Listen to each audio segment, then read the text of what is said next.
Okay, today it is 26th September 2021 and it is Dilsad with Ratnam coming with Sunday news. And the news today is also very spicy and good and wonderful, and we like to give you some hot news and sweet news and also encouraging news. And let us first turn to our Prime Minister Narendra Modi, and Narendra Modi addresses UN General Assembly, and he says countries of the Quad, Japan, Australia, India and US should also start companies in India to produce vaccine, and he has held them in great honor and he has invited them to India. And here the Sunday Pioneer says, you can also see here, the chai boy who helped his father in selling chai now speaks in United General Assembly for the fourth time, which is a great honor to Indians as a whole, and that is covered here. And coming to the same news on Financial Express, address to UN General Assembly, regressive nations using terror as political tool, PM. Undaunted by coercion, Quad message to Beijing. Here again, Beijing becomes the point of target. And again, coming to business line, India to finance 50% of 1 million doses of biological e-vaccine for Quad. US, Australia, Japan welcome India's decision to resume export of COVID vaccine next month. So here, Narendra Modi, yesterday we saw him in the Oval Office with Joe Biden, and this is a good encouraging thing. And this is the news about vaccine and Prime Minister Modi. And here I read from what it is written in Sunday Pioneer. UN fourth speech of little boy who helped father in tea stall, PM. And if we read it,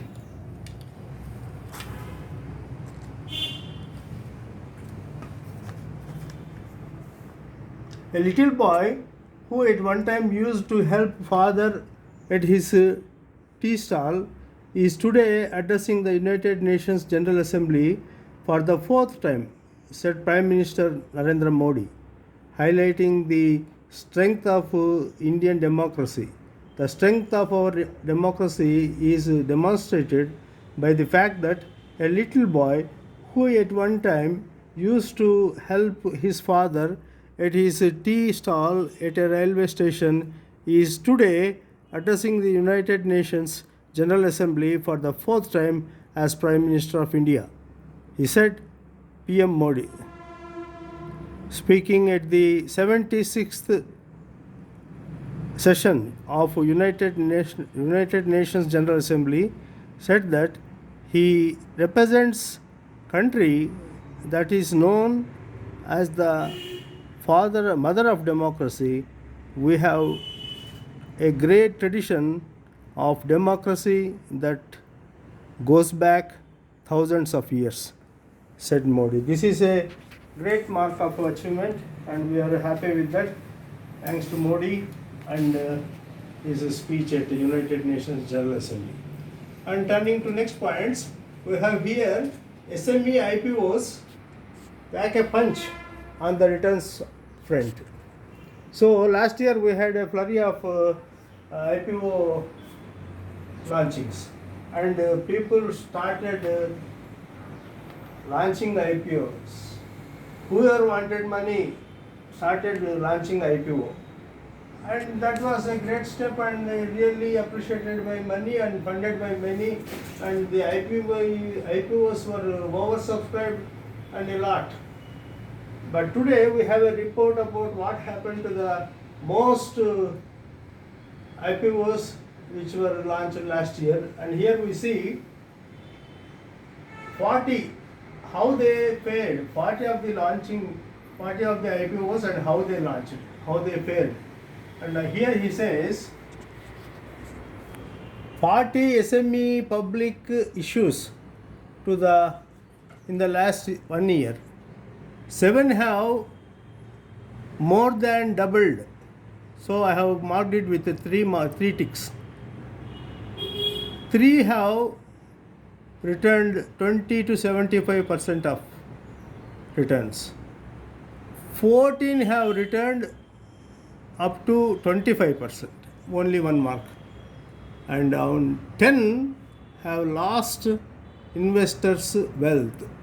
Of the 10 companies here have now spoiled the investment of all the investors. So they had faith in that, but after 1 year they found that it was useless, and this is made public here by Business Line. And here I read a small sentence here. In the past year, IPOs such as Happiest Minds, Root Mobile, Angel Broking, Tattva Chintan, and Barbecue Nation that have given between 100 to 700% return since listing have grabbed the eyeballs. So we grabbed the eyeballs at time. Now we are wiping the eyeballs now.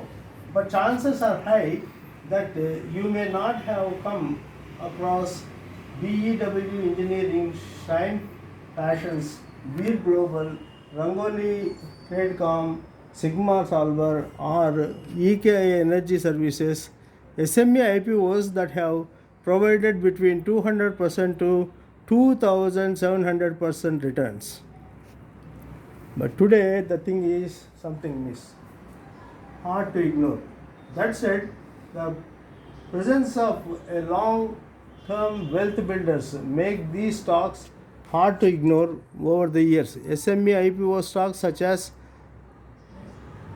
Sumaya Lifestyle up 2,800%, Share India Securities up 1,470%, Sri Ganesh Remedies up 1,035%, Manorama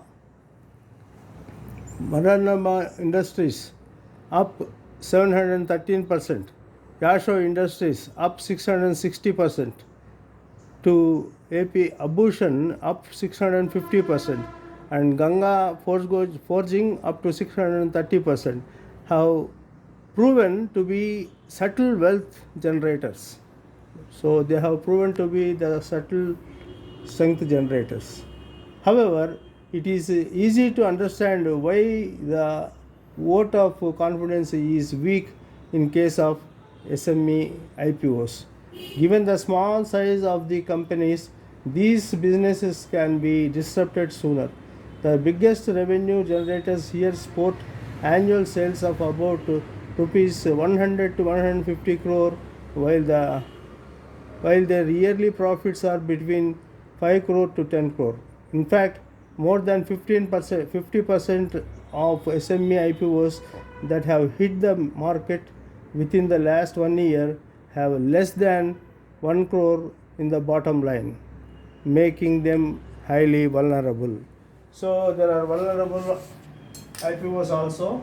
So be very cautious about them, and whether you lose money or gain money, its own money, please understand. And the next headline is here. Next few months key to see how demand pans out.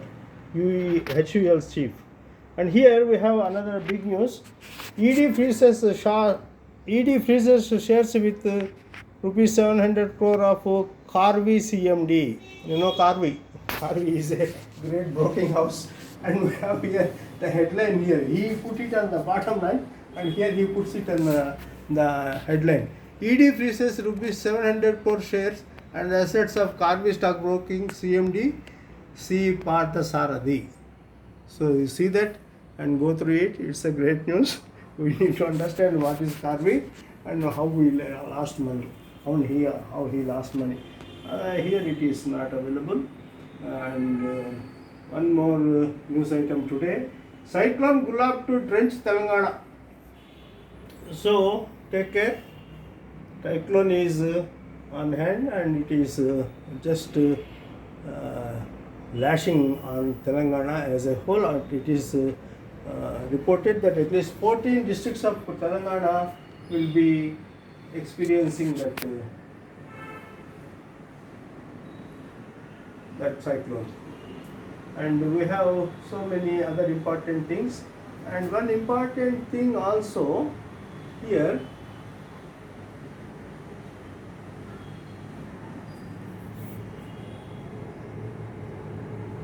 we have very interesting topic.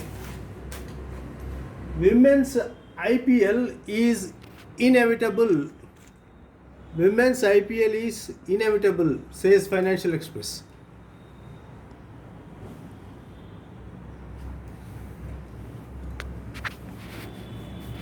Harsha Bogale on cricket, fantasy sports, IPL and more. So that is women's IPL is inevitable. So we have Quad supplies 79 safe COVID shots to Indo-Pak Pacific nations. So Quad means 4 countries, that is India, Australia, Japan and US, and they have pioneered in vaccination and also the vaccination issue. And no tax cuts, says Somanathan. No tax cuts to spur growth this financial year. And he says it's very important news one should understand. The news goes like this. I read one sentence from this.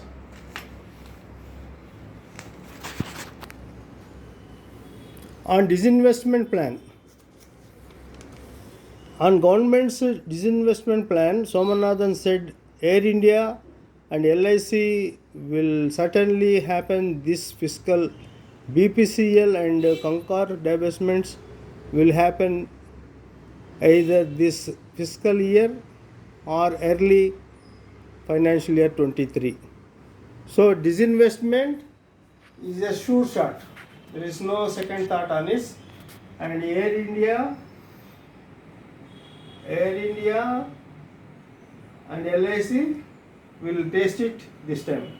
Last couple of years back, it was BSNL which tasted it, and now this year LIC will taste and this Air India will also taste. So, however, he emphasized that there will be no tax cuts to stimulate private investments. At the same time, he said that the public capital expenditure this fiscal will be very close to the budget estimate, as most ministries are doing their best to meet the target. So disinvestment is also a target. And Bombay Sen USA, now they are opening theaters from October, and all people are very happy about that. So there is a big news printed in a separate color, and that makes this COVID season, that marks that whether we can think COVID season is almost over, and cinema industry is also coming to limelight. Auto players step on CNG CVs, offer wide range of models. Auto players step on CNG CVs, offer wide range of models. So that's one news. And here we have one more news. Kanyadan outdated ritual, alias Xbox debate. This is the news, and we have some inside news also. I will just have some glance on that, and we can also see that. And here we have some news on Sensex Nifty surge continues. See this. Sensex Nifty 50 surge continues. It is on and on and on. We expect more surge in the market. So this is also a good news and very nice. And finally, we come to crypto. Crypto is the hot news these days, and crypto management and hedging in crypto. They have described hedging in crypto as a great news. And another news is gold direction remains uncertain. Please see this. Gold direction. Gold direction remains uncertain. Gold direction remains uncertain. So, friends, this is Dilsay with Ratnam on this Sunday episode, and hope to see you all in next episode. And we want to be happy, and we are over happy with the Prime Minister's speech in UN General Assembly. And this afternoon we'll have another episode on crypto trading and crypto lending and crypto hedging. So this is a very great important news. Please follow us. And this is Dilsay with Ratnam, Ratnam Singamala, signing off.